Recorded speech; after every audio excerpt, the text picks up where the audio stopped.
বলছি আজ আজ আমি শাশুড়ি আমাকে বলছে যে বৌমা কত গলা, বলছে তোর কত গলা রে। আমাকে আমাকে বলছে শাশুড়ি তোর কত গলা রে, অত গলা কিসের, এত গলা। হ্যাঁ, দিয়ে আমি বলেছি আমার গলা তো তোমারও তো গলা, তুমিও তো চাচাচ্ছ, তো তোমারও তো গলা, তোমার তো গলা আছে, আমার যখন গলা আছে তোমারও তো গলা আছে।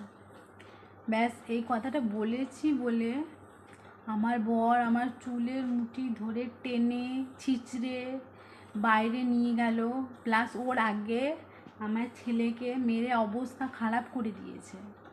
ছেলেটাকে মেরে জ্বর করে দিয়েছে, মেরে ফেলে দিয়েছে। নিজেরই ছেলেকে নিজেরই বাপ ফেলে দিয়েছে